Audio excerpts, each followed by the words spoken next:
So ang title po ng ating pag-aaralan ngayon, basahin muna natin yung ating teksto ngayong umaga. John chapter 13 verse 34. A new command, pwede ba sabay-sabay nating basahin para hindi lang ako nagsasabi? Anong sabi? A new command I give you. Love as I have loved you. So you must...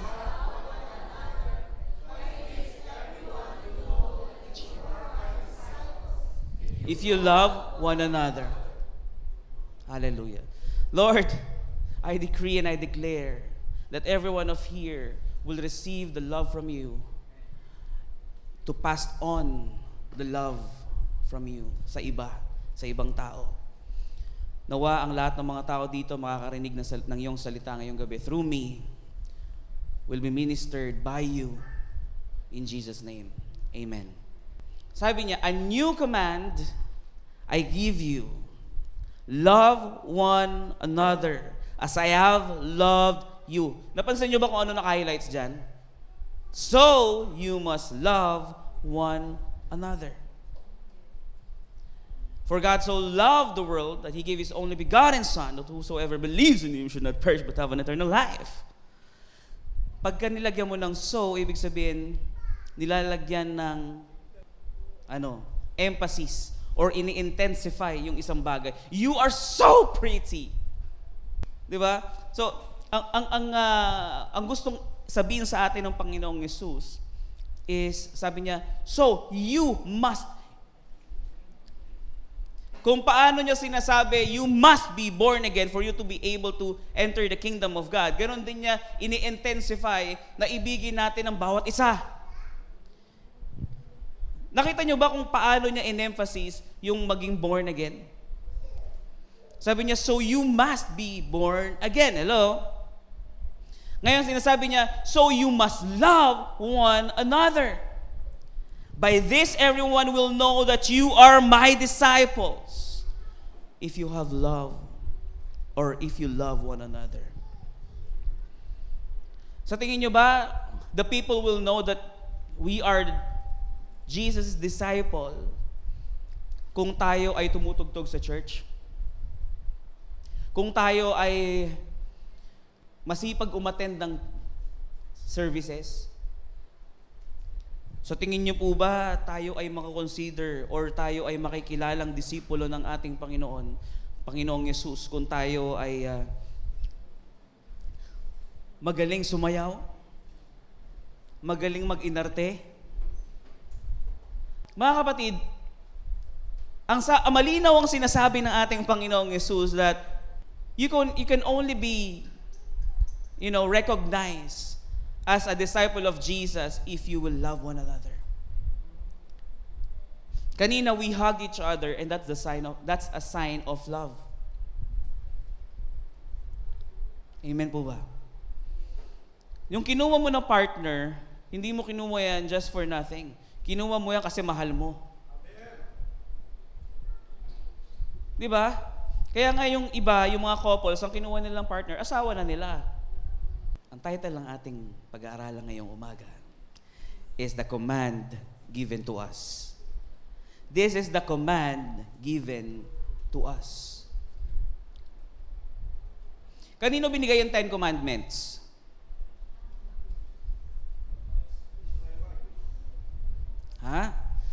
Kay Moises? Through Moises to and for the Israelites. Amen. Now, mga kapatid, nung sinabi ni Jesus, sabi niya,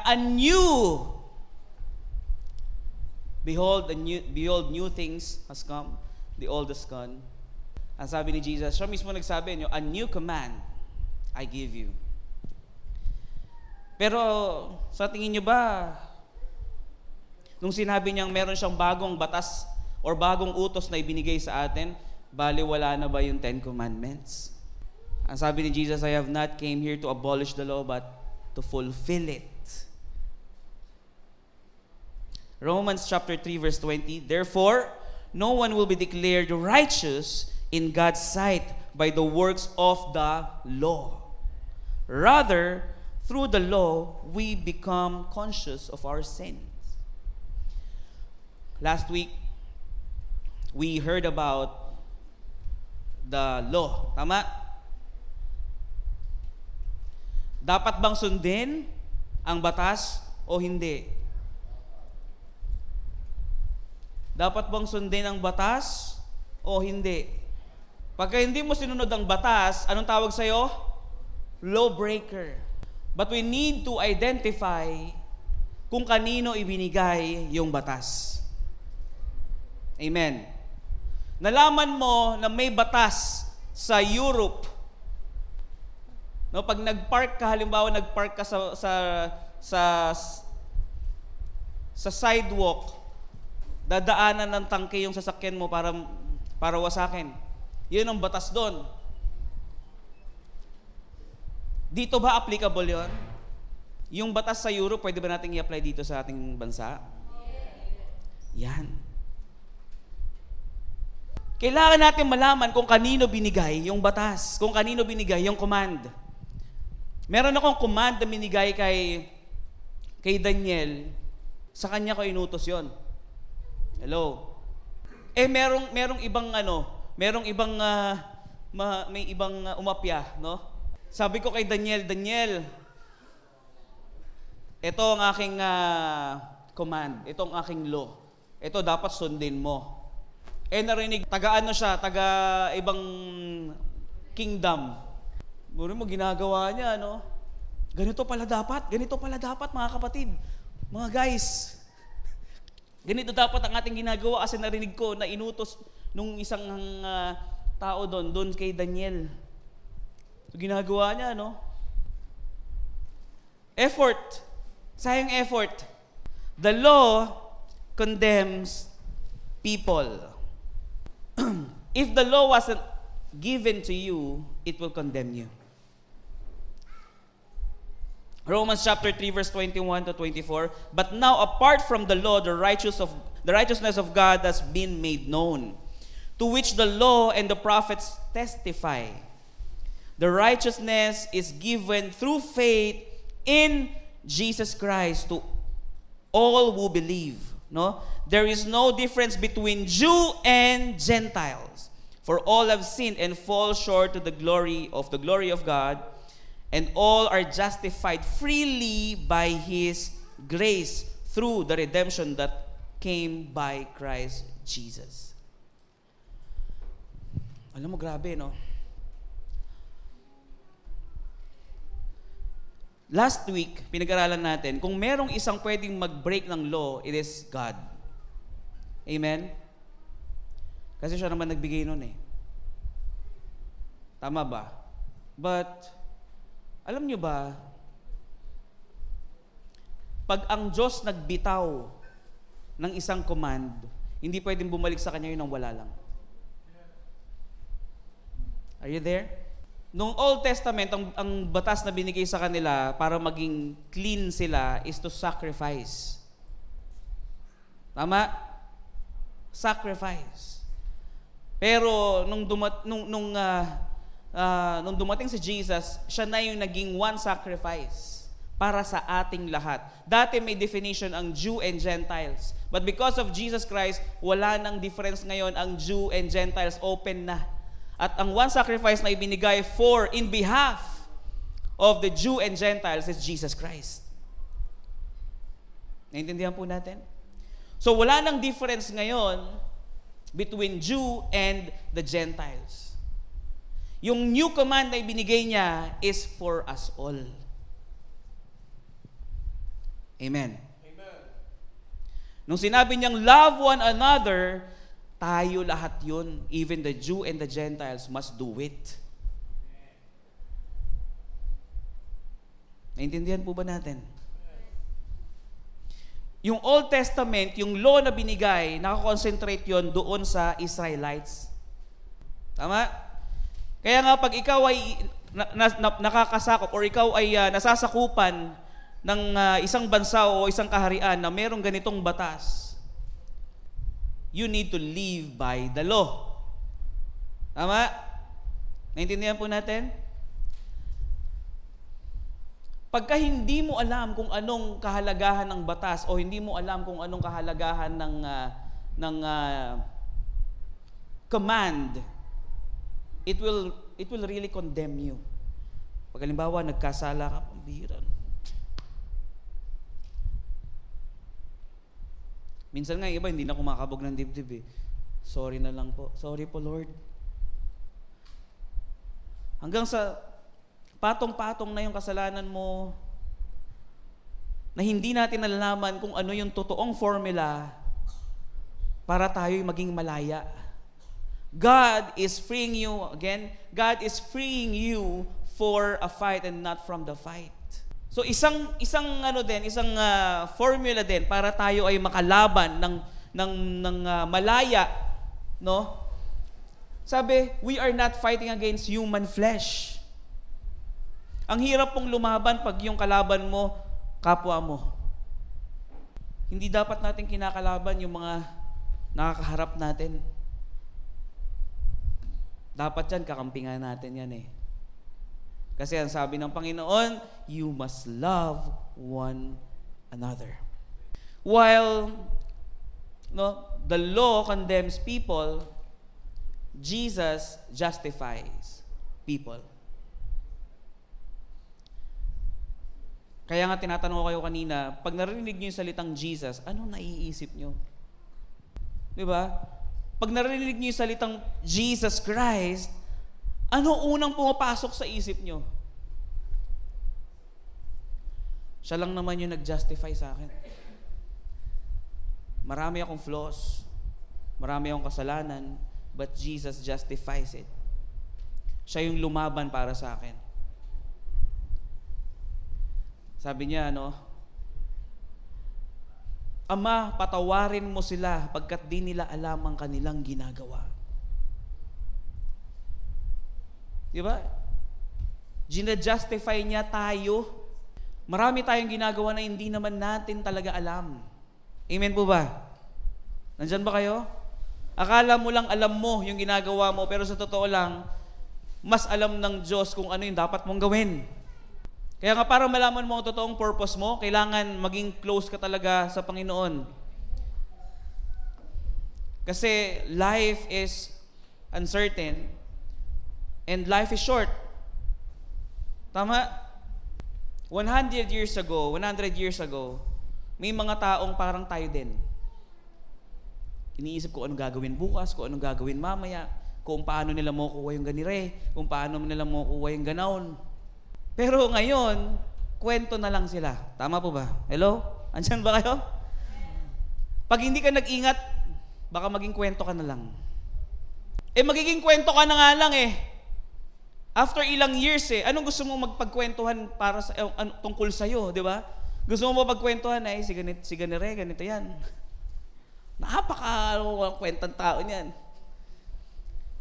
Kung magiging kwento ka na lang din naman, edi mag-iwan ka na ng magandang kwento.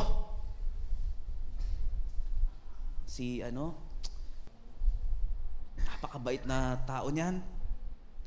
Tuwing darating kami, maasikaso. Di ba? Sarap pakinggan, no? Napaka-ikli po ng buhay, mga kapatid. So, ibigin na natin ang bawat isa. Yan po ay utos ng ating Panginoong Yesus. Alam mo, nung sinabi niyang, a new command I give you, hindi niya po binaliwala yung 10 commandments. Huwag po kayo mag-alala. Kung iniibig niyo po ang 10 commandments, huwag po kayo mag-alala because Jesus Christ just magnifies the 10 commandments. Hindi niya po binaliwala yun. Sa tingin mo ba kung iniibig mo ang katabi mo ngayon, makukuha mo magsinungaling sa kanya? Kung iniibig mo yung katabi mo ngayon, sa tingin mo, papatayin mo siya? Pagnanakawan mo siya? Hello? Naintindihan niya po ba? Sabi, but these three things remain. Ano yun? Faith, hope, and love. But the greatest of this is love. Alam niyo po ang law. The tendency of the law is to exclude people who aren't able to obey it. Pag sa isang organisasyon naglagay ng bylaws, halimbawa, pero hindi nasusunod ng isang taong ito yung bylaws na yon, anong mangyayari sa kanya? Expelled. Tama? Tama ba, Jay? Pag hindi mo nasunod yung ating codes of conduct at napatunayan yon na hindi mo sinusunod, expelled ka. Di ba? It excludes people. Romans chapter 2 verse 12, for all who have sinned without the law will also perish without the law. Lahat naman talaga. And all who have sinned under the law will be judged by the law. Pastor, ibig sabihin, hindi na pala natin kailangan sundin yung mga batas sa Biblia. Sabi ko nga sa inyo mga kapatid, when Jesus came, He magnifies all the law for us. Alam niyo ibig sabihin ng magnify? Pinalinaw niya lahat. Sabi ko nga, di ba, tinatanong ko sila, kung ang pera ba, totoong nababago ang tao? Naniniwala ba kayo na ang pera nababago niya ang tao? Sino pang naniniwala? Ang pera binabago niya tao? Hallelujah! Sino po dito ang naniniwala na ang pera binabago ang tao? Yung kasi di ba ang dami nagsasabi, oy, simula nagkapera, nagbago na ugali. Di ba no? Simula na nagkapera, biglang yumabang. Simula na nagkapera, lalong dumamot. Simula na nagkapera, panay ang bigay. So tingin mo, may matitira sa kanya? Sino pong naniniwala doon? Okay. Ganito mga kapatid. Ang pera wala pong isip. Nandyan ba kayo? Sabi mo sa katabi mo, may pera ka ba? Pautang. Ang pera, walang isip. Sabi mo sa katabi mo, walang isip yan. Ikaw may isip. So, hindi po kayang baguhin ng pera ang tao. Ang nangyayari lang mga kapatid, ang pera, it just magnifies the true character of that person. Pag nagkakapera ang tao, lumalabas yung totoo niyang pagkatao.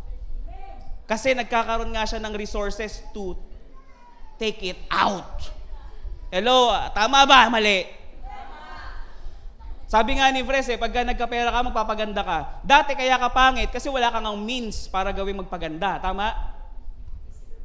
Tama ba? Nung nagkapera ka, nagawa mo na enhance mo yung itsura mo.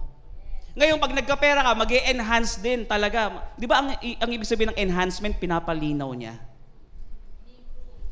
Minamagnify niya yung totoong nasa loob mo. Pag wala kang pera, ang daling magpakabait Ay, alam, pera Pagka nagmayabang ako dito ngayon, hindi ako bibigyan nito. Pansinin mo, pag nagkapera, dahil meron na siyang resources, lumalabas na yung tunay niyang yabang. Yung tunay niyang pagiging generous. Kung generous ka kahit wala ka pang pera, pag nagkapera ka, generous ka pa rin. Kung madamot ka nung wala ka pang pera, pag nagkapera ka, madamot ka pa rin. Yun talaga ikaw. Hindi ka nagbago dahil sa pera. Lumabas lang yung tunay mong ugali. Amen! Hallelujah! Malinaw! So, simula ngayon, hindi nyo na po pwedeng sabihin na ay binago siya ng pera. Ngayon, madali nang makilala ang tao pag nagkapera. Gusto mong makilala tao, antayin mo magkapera. Naintindihan natin? So, yung sinasabi ko dito mga kapatid, hindi po binaliwala ng Diyos yung law. Yung 10 Commandments, hindi niya binaliwala po yun.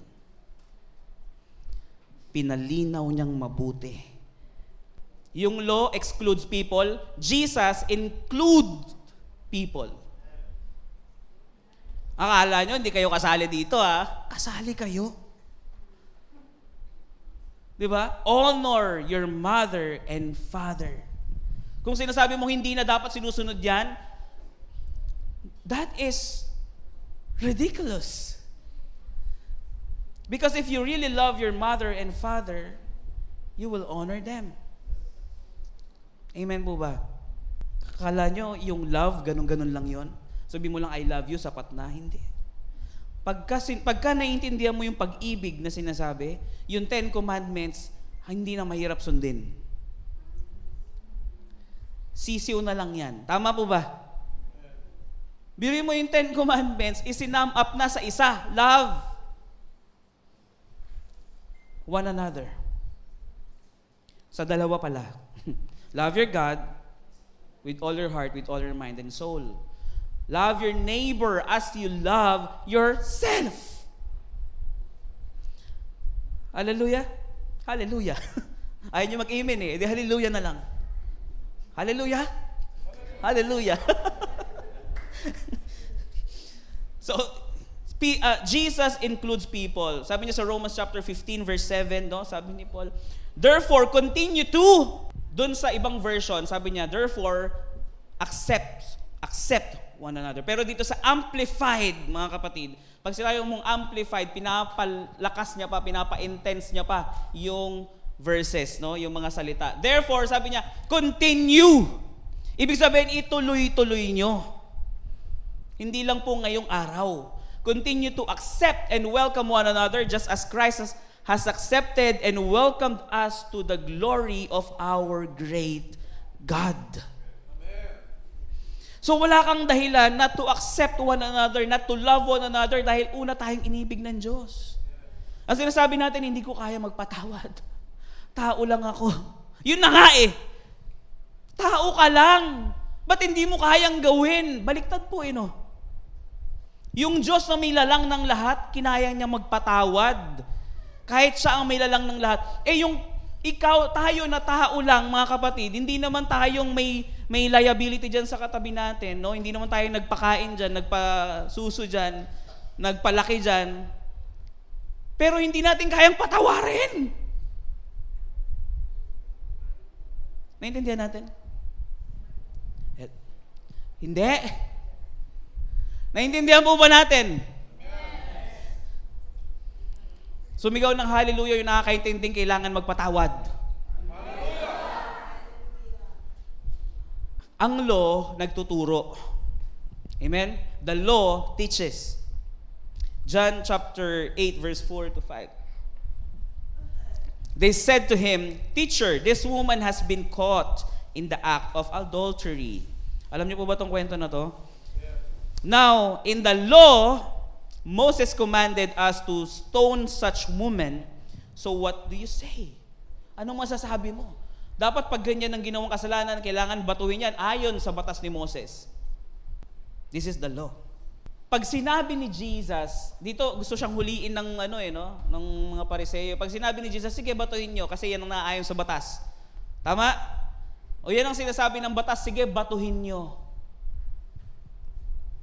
Pag sinabi niya yon, mahuhuli siya. Na sinabi niya kasi, love one another, pero bakit hindi mo ginagawang ibigin yung kapwa mo?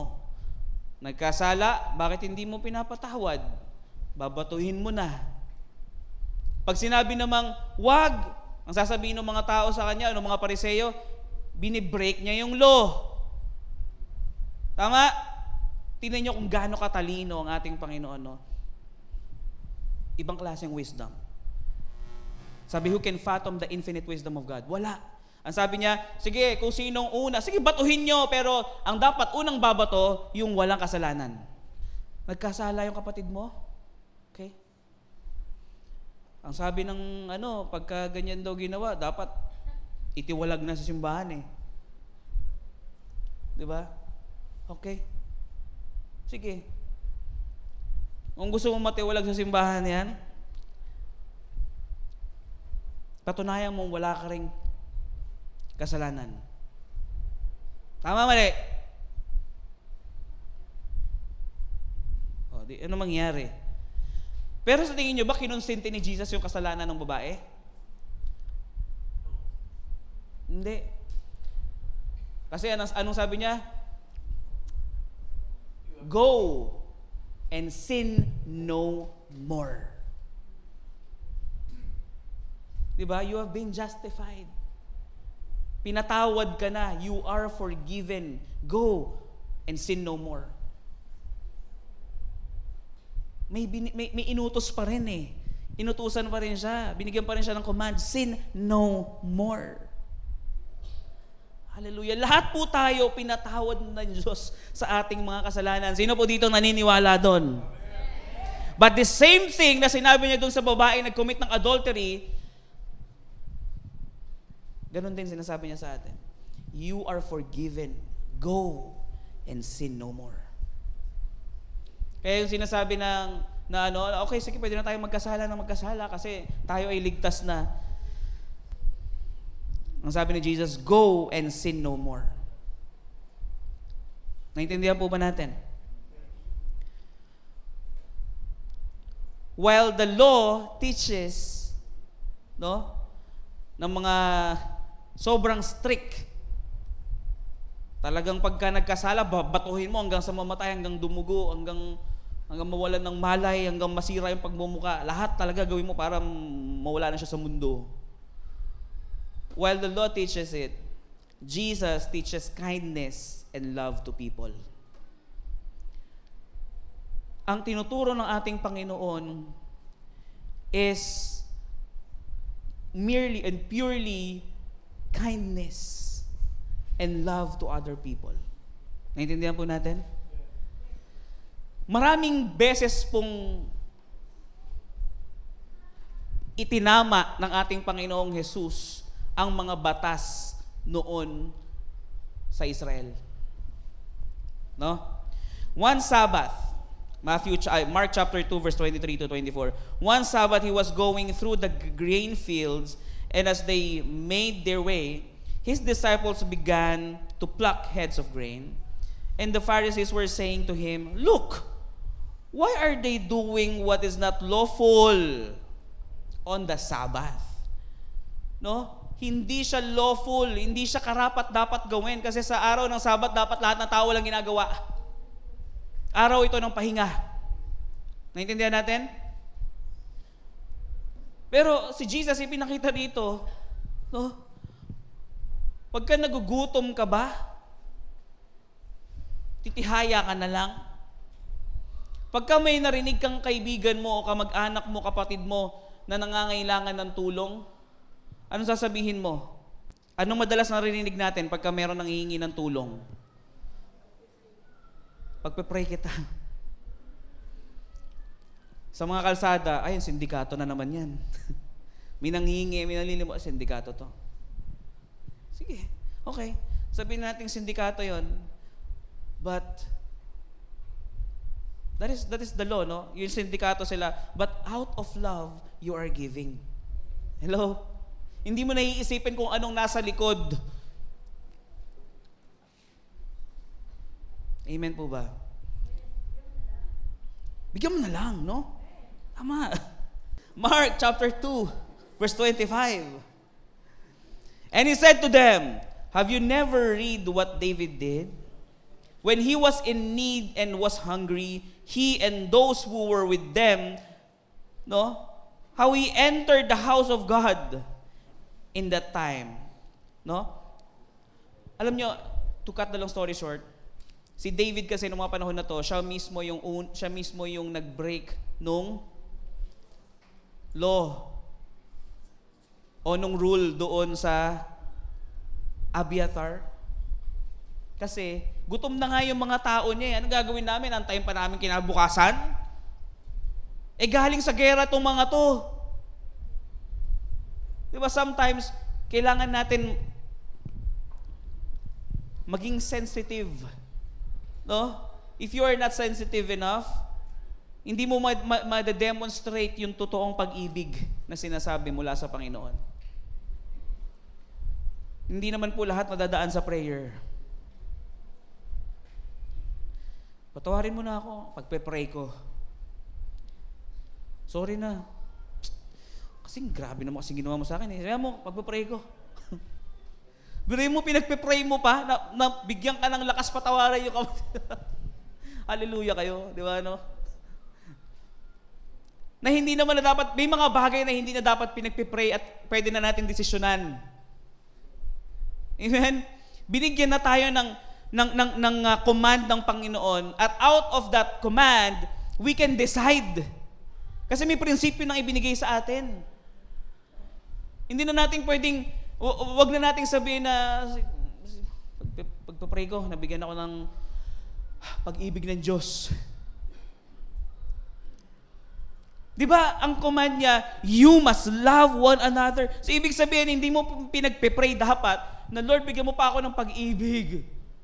Ang kailangan mong malaman kung gaano kayo iniibig ng Diyos para maipasa mo sa iba. Alam mo, the little you give love, the little you know Jesus is.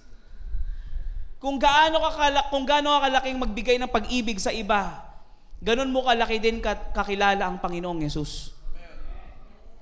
Kaya nga, sabi, you will know them by their fruit. Kaya nga kanina tinanong ko, anong pumapasok sa isip mo pag narinig mong pangalang Jesus?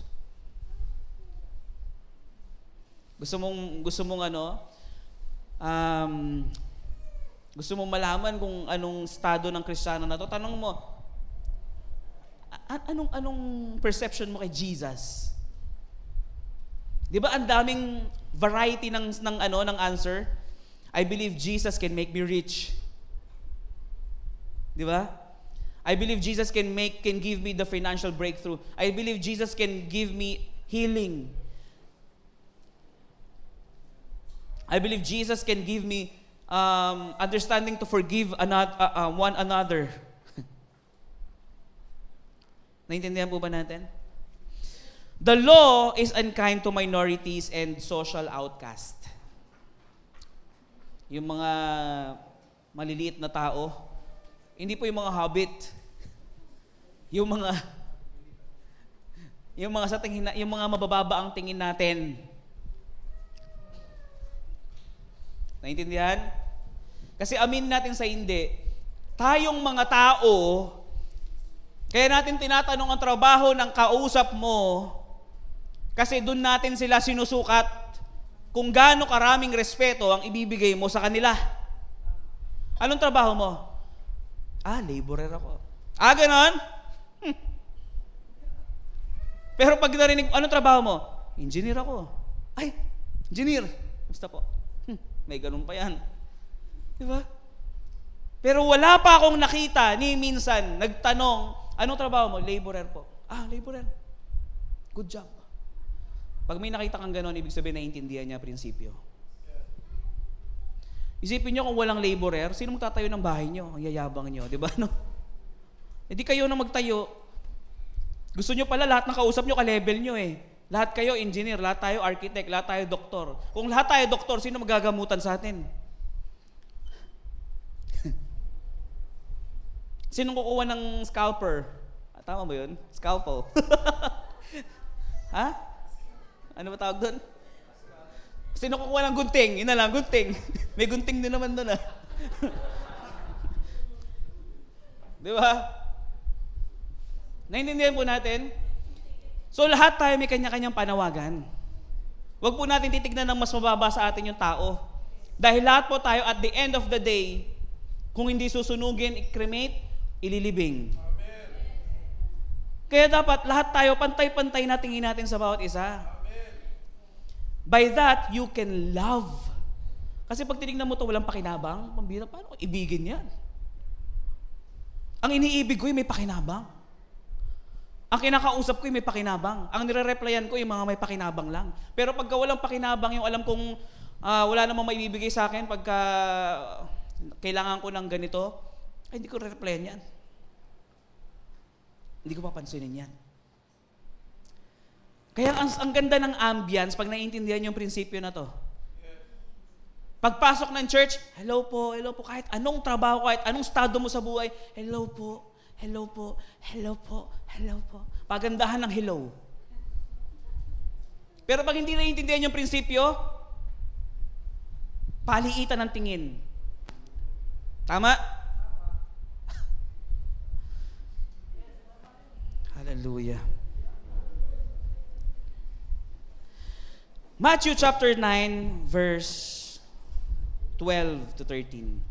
You know, while the law is unkind to minorities, no, that is the nature of law of the people.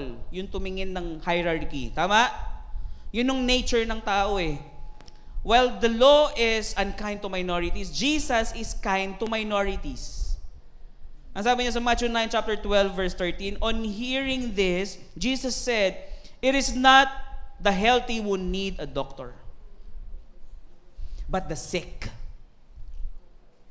But go and learn what this means. I desire mercy, not sacrifice. For I have not come to call the righteous, but sinners. Kaya tingnan mo sarili mo. Ang Panginoon, ang gusto niya yung mercy, hindi yung sacrifice. Hindi porket nandito ka lagi sa simbahan, lahat ng oras mo iginugol mo na. Alam niyo, ginugol? Lahat ng oras mo iginugol mo na, sobrang linis mo na sa paningin ni Jesus o sa paningin ng ating Panginoon.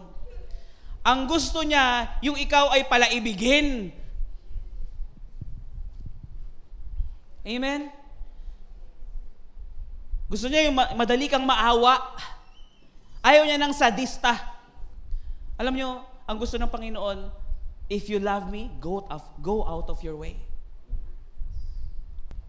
If you really love God, if you really love one another, go out of your way. Amen? Kasi meron tayong sariling pamantayan sa ating mga sarili at sa ating mga buhay eh. Ako ang prinsipyo ko, halimbawa, pag ayaw sa akin, di ayaw ko na rin sa'yo. Anong katuwiran mo? Tinatanong ni Pastor Nicky kanina, ano ang katuwiran mo sa buhay? Pag ayaw sa akin, hindi ayaw ko rin sa'yo. Kung ayaw mo ko makita, hindi wag na tayong magkita kahit hanggang mamatay. Rostar, di ba? Naintindihan po ba natin? Hello? Andyan ba kayo? Di ba? Ang gusto ng Panginoon ay hindi ganon. Ang gusto ng Panginoon ay tayo ay mag-ibigan. Lagi natin sinasabi, tayo disipulo ng Panginoon. Pero wala namang love. Hindi din counted. Sino dito ang gusto maging disipulo ng ating Panginoong Yesus? Okay, so naintindihan ko na. Yung iba, hindi nila kayang umibig.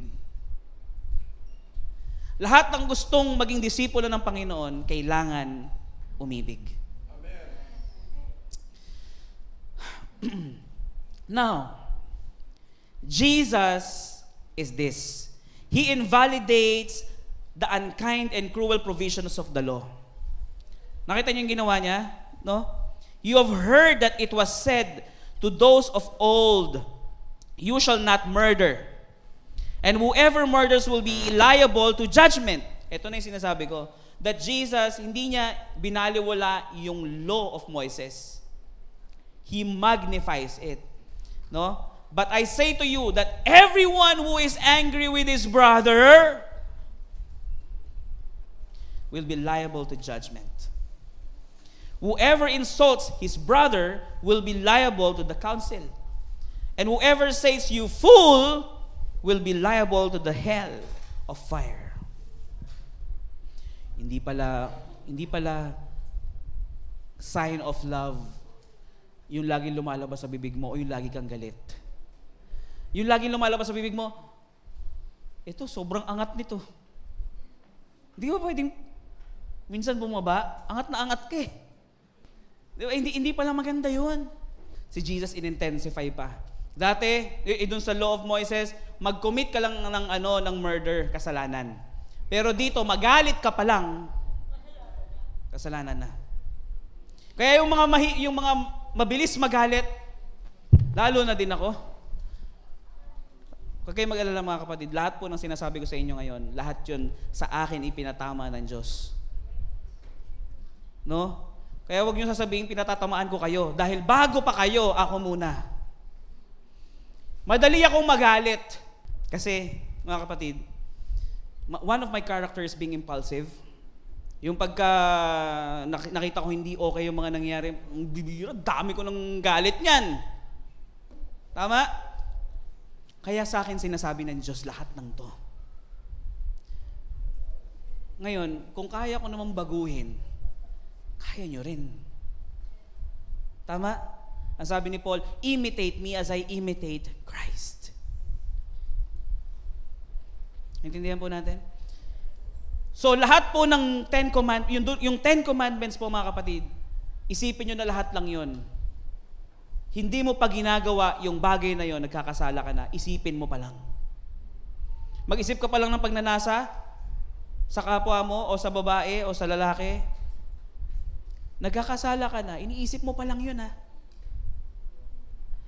Alam mo kung puro pag-ibig na sa isip mo, makita mo pa lang tong taong to, makikita mo na yung potential niya eh. Tama ba? Ang makikita mo, hindi yung tao, yung pagmumukhang yan. Ang makikita mo, si Jesus sa kanila. Kaya nga sabi ni Jesus, hindi niyo man lang ako dinalaw nung ako'y nasa kulungan. Hindi niyo man lang ako pinakain nung ako'y nangangailangan ng pagkain at ako'y nagugutom. Naintindihan po natin? Kasi sabi niya, for whatever you do to the least of my brethren, you also do it to me. Kaya nga tayo body of Christ eh. Amen po ba? Hallelujah. Sana naiintindihan nyo. Hindi ko naman pwedeng ulit-ulitin to dahil meron tayong time. Pero sana naiintindihan nyo. Jesus validates the kind and loving provision of the law. Okay? Matthew chapter 5 verse 17, do not think that I have come to abolish the law. Hindi. Ulitin ko, Jesus validates the kind and loving provision of the law. Yung law, hindi lang po puro cruelty. Merong loving, kind provision po yan. Amen? Kaya nga sabi niya, I have not come to abolish the law or the prophets. I have not come to abolish them, but to fulfill it. Amen? So what is essential here? Ano ngayon ang pinaka-importante ngayon sa lugar na ito? It is love. Matthew chapter 22 verse 34, and one of them, a lawyer, asked him a question to test him. Teacher, which is the great commandment in the law?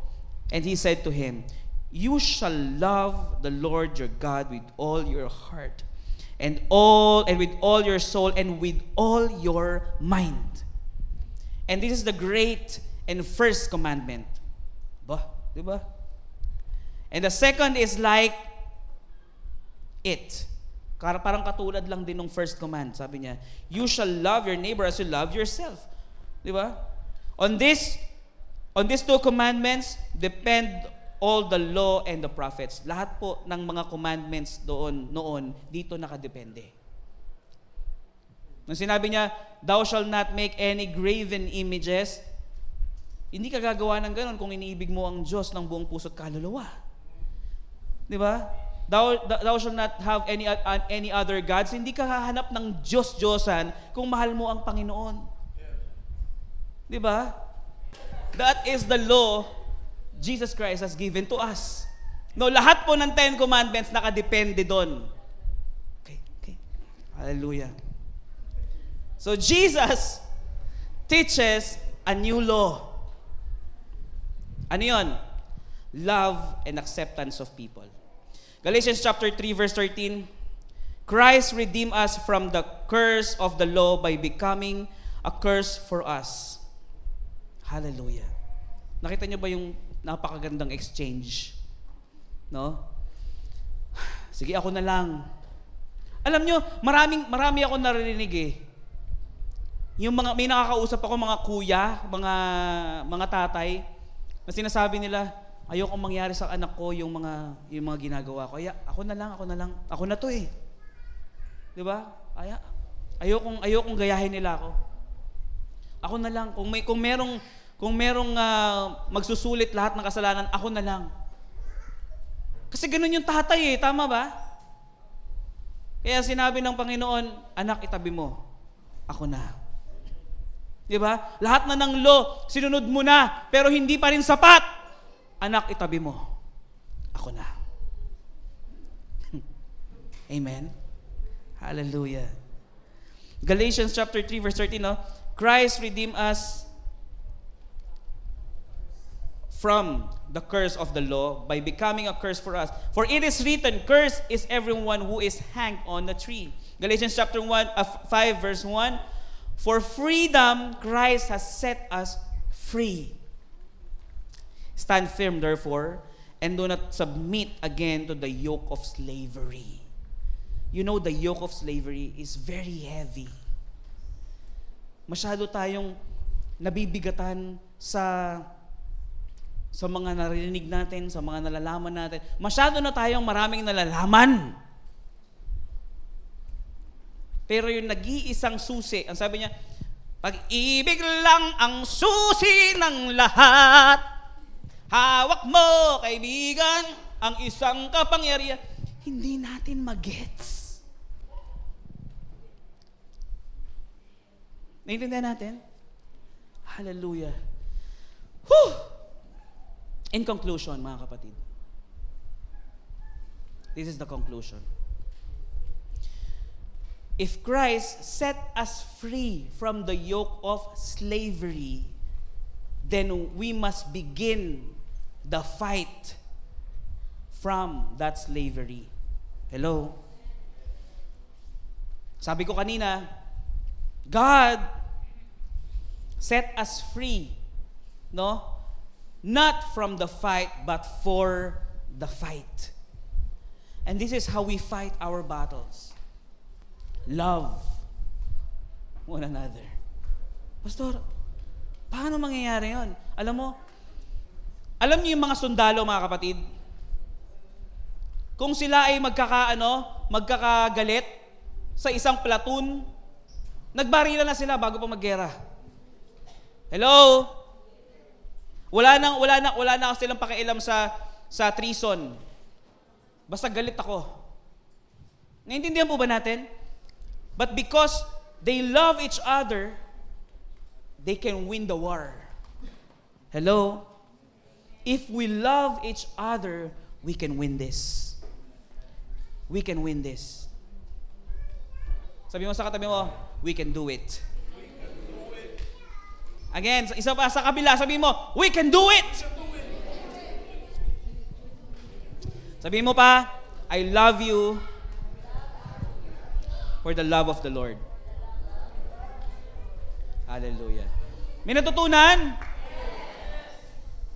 Sino po ditong umiibig sa kanilang kapwa? Kung hindi pa, simulan mo na ngayon.